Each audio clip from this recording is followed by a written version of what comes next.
피차 사랑의 빛 외에는 아무에게든지 아무 빚도 지지 말라. 남을 사랑하는 자는 율법을 다 이루었느니라.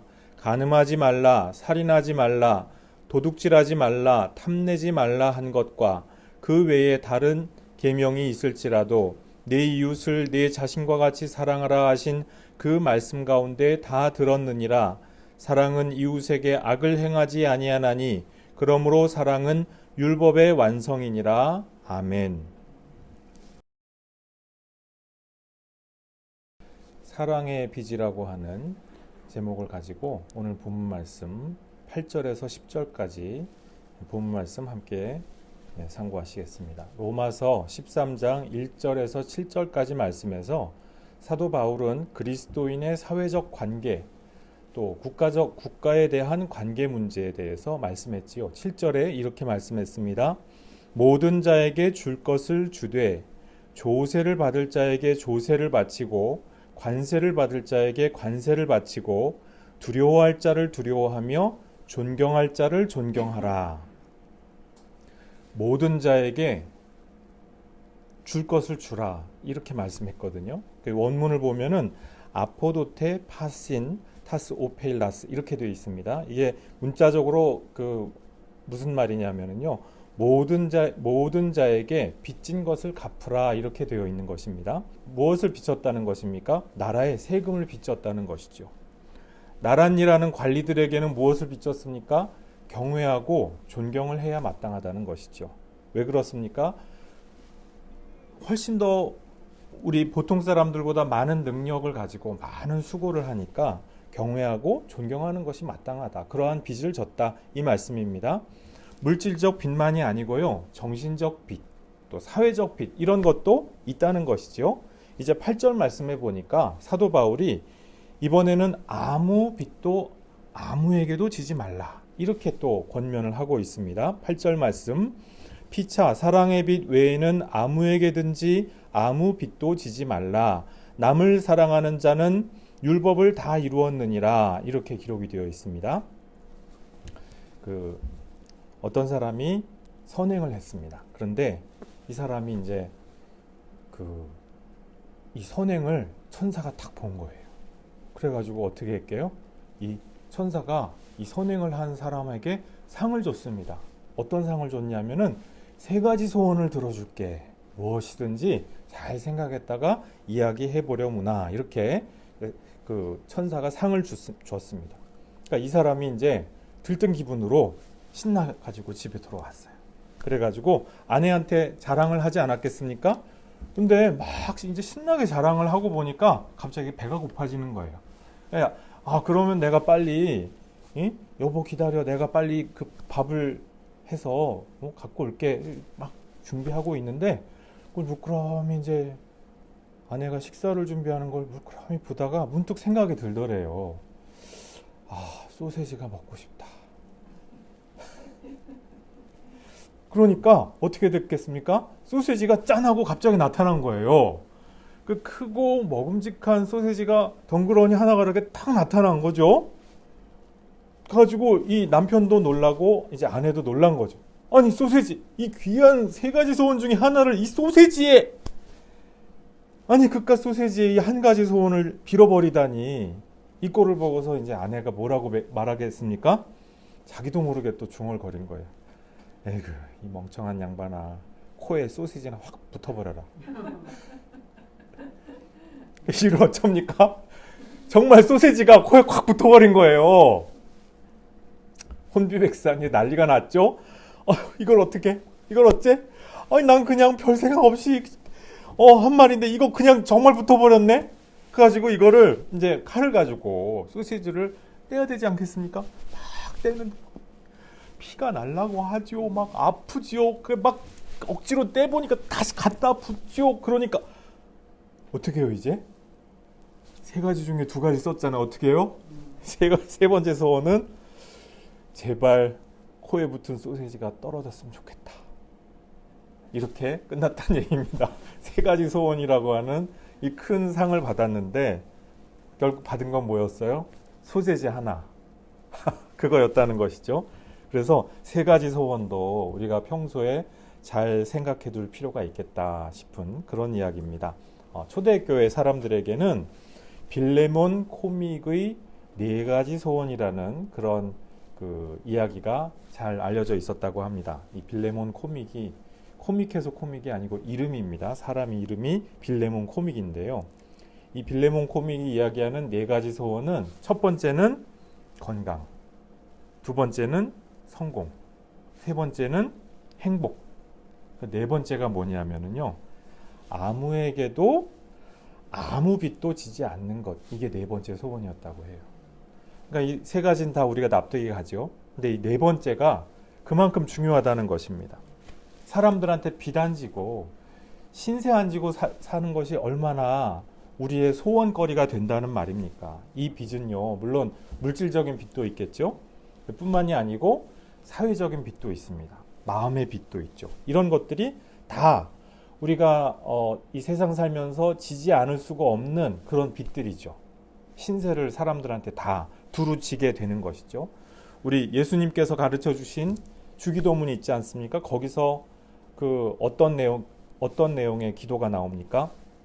우리에게 잘못한 사람을 용서하여 준 것 같이 우리 잘못을 용서하여 달라고 이렇게 간구하지 않습니까? 이 빚에 관한 이야기입니다.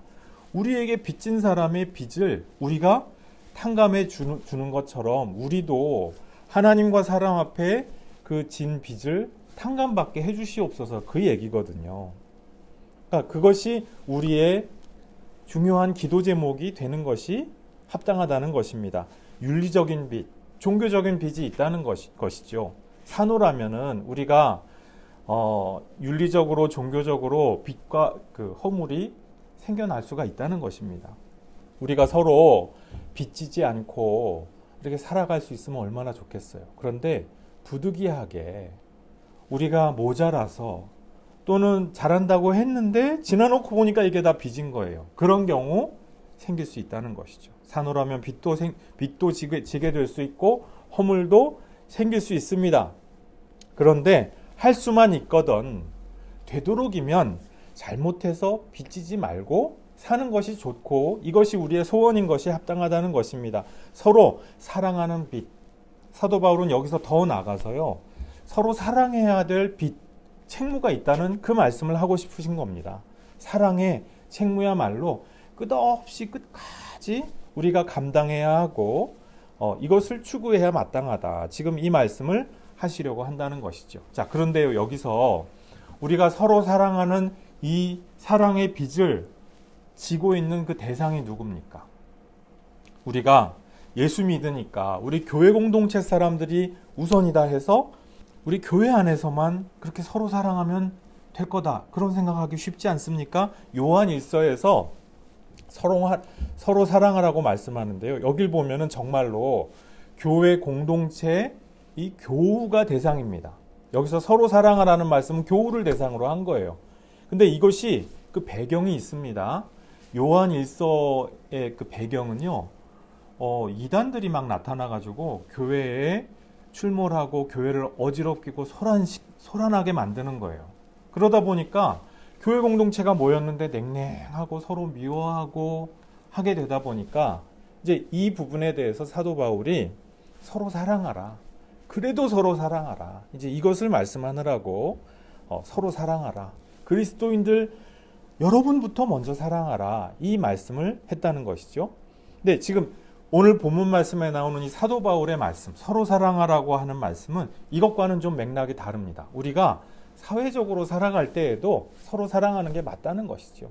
그리스도인들, 우리 예수 믿는 사람들만 서로 하라는 것이 아니고 예수 믿지 않는 우리 이웃들, 그런 우리 이웃들에게도 동일한 사랑의 책무가 있다고 하는 것입니다. 아무에게든지 사랑에 빚지고는 사지 말라는 것입니다. 남이라면 누구든지 다 사랑하라. 그 말씀입니다. 당신은 우리 기독교의 교우가 아니니까 나는 사랑하지 않을 거예요. 예수천당 불신지옥 아시죠? 당신은 지옥 갈 사람이에요. 그러니까 나는 말도 섞지 않을 거예요. 이러는 게 아니라는 것이죠. 우리 믿음은 서로 사랑하라. 불신자에게도 우리 믿음을 그 믿음을 가진 사람이라면 사랑을 하고 또 사랑을 돌려받고 이것이 너무나도 자연스럽다 이 말씀입니다. 10절 말씀입니다. 사랑은 이웃에게 악을 행하지 아니하나니 그러므로 사랑은 율법의 완성이니라. 아멘. 이웃에게 악을 행하지 않는 것, 이것이 우리가 나아가야 될 삶의 방향성이라는 것이죠. 일제시대에 신석구 목사님이라는 분이 계셨습니다. 이분이 서울에 있는 감리교단이죠. 수표교 교회에서 목회를 하셨는데요. 이분이 이제 그 수표교 교회에서 조금 이제 그 이웃에 서울 또 종교교회라는 그 유명한 감리교 교회가 있습니다. 이 시내에 있는 교회죠. 그러니까 서울 종교교회에 당시 오하영 목사님이 목회하고 계셨는데요. 이분한테 이제 연락을 받은 거예요. 지금 우리가 천도교와 연합을 해서 독립선언을 하려고 하는데 목사님도 참여하시면 좋겠다. 이렇게 권유를 받게 됩니다. 근데 이 신석구 목사님이 아주 이 보수적인 분이거든요. 그래서 이 권유를 듣고서 이제 고민에 빠집니다. 어떤 고민이었겠습니까? 목사가 과연 정치에 참여해도 좋은가? 이게 고민이 되시는 거예요. 그리고 또 한 가지가 목사가 과연 다른 종교인들과 연합하는 게 맞나? 이런 물음이 있어서 선뜻 답을 못 하신 겁니다. 권유에 바로 답을 못 하고 이제 권유가 들어올 때 오고 나서 하나님께 기도를 한 거죠. 기도 끝에 1919년이 무슨 해죠? 3.1 독립운동 있던 해잖아요. 그죠? 이 1919년 2월 27일, 3월 1일이 독립운동 거사일인데 27일에 가서야 하나님의 음성을 들었대요. 기도를 계속 하시는데 응답이 없고 이렇게 마음에 감동이 없으니까 계속 차일피일 미루고 있는데 27일에 하나님이 감동을 주시더래요. 수천 년 내려오던 강토인데 네 대해서 빼앗겼지 않느냐. 이것도 죄인데 이 기회를 외면하면 그게 더 큰 죄가 아니겠니. 이런 그 마음을 주시더래요. 그렇게 해서 그 33인 민족 대표 중에서 맨 마지막으로 서명했다는 그 일화입니다. 나라 이런 데에 대해서 민족과 역사 앞에 빚이 있다는 거예요. 그러니까 그리스도인으로서 나라와 역사를 사랑한다면 이 빚을 3.1 만세운동을 통해서 갚는 것이 마땅하지 않겠냐 이 말이죠. 스위스의 신학자 한스 퀸이라는 분이 있는데요. 이 세계 윤리라고 하는 개념을 주창한 적이 있습니다. 종교 간의 갈등과 분쟁으로 세계가 위험하다는 거죠. 이분 말씀이 그렇습니다. 그러니까 정의와 사랑과 평화와 이런 공동의 대의를 위해서 종교 간에도 서로 연합할 수 있지 않겠느냐. 그래서 세계 윤리라고 하는 개념을 주창했습니다. 그러니까 뭐 정의, 사랑, 평화 이런 것은 공동의 대의라는 것이죠. 그러니까 우리가 신석구 목사님 일화를 생각하면 이 납득되는 주장 아니겠습니까? 이것이 바로 이 교회 연합운동, 교회 일치운동의 핵심이자 본질이거든요. 에큐메니칼 운동이라고도 이야기를 하는데요. 사실 이 에큐메니칼 운동에 대해서 좀 여러 가지 오해들이 많습니다. 이게 뭐 종교를 통합하자, 뭐 합치자 그 얘기가 아니거든요. 근데 그렇게 오해하시는 경우가 굉장히 많습니다. 그런 것이 아니고요. 공동의 대의를 위해서 서로 연대할 부분은 연대할 수 있다는 이 말씀이거든요. 다른 종교와 연대하면 어떻게 해도 종교 혼합주의다. 종교다원주의다. 또 서로 사랑하라 했으니까 예수님 제자들끼리만 사랑해야 된다. 나머진 다 불신지옥이다. 이거는 좀 성경을 오해하는 그 시각이라는 것이죠. 오늘 본문 말씀을 보면은 우리가 그것을 알 수가 있습니다. 불신자라고 할지라도 그리스도인이 아니라고 할지라도 이웃들하고는 사랑을 나눠야 마땅하다는 것이에요. 서로 사랑하고 서로 사랑받는 관계를 이루는 것이 마땅합니다. 악을 행하지 않는 것이 마땅하다고 하는 것이죠. 사랑하는 사람은요, 하나님의 명을 이루는 사람이다. 오늘 사도 바울이 오늘 본문 말씀에서 그렇게 말씀합니다. 율법을 이루는 사람이 어떤 사람이냐? 사랑하는 사람이 율법을 이루는 사람이다. 또 사랑은 율법의 완성이다. 이렇게 말씀하고 있거든요. 율법이 뭡니까? 하나님이 명하신 분부 아니겠습니까?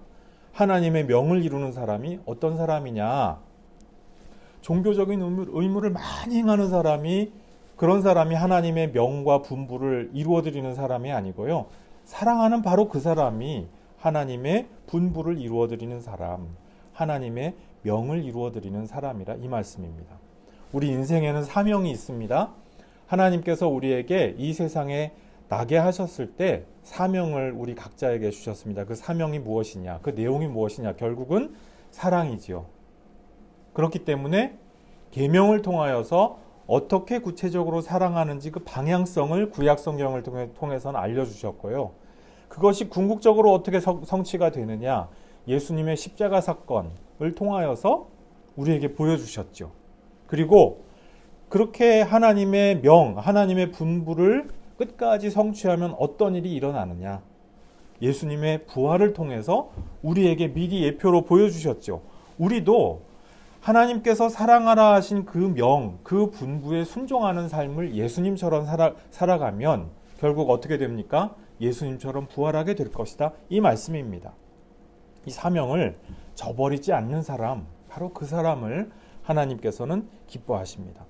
서로 사랑하고 악을 행치 아니함으로 하나님께서 주신 우리 인생 사명을 이루어드리는 성도들 모두 되시기를 주님 이름으로 축원합니다. 기도하시겠습니다. 아버지 하나님 감사합니다. 사랑은 율법의 완성이라고 오늘 말씀을 통하여서 우리가 확인합니다. 아버지 하나님, 우리가 우리 교회 공동체 안에서 먼저 사랑할 수 있게 도와주옵소서.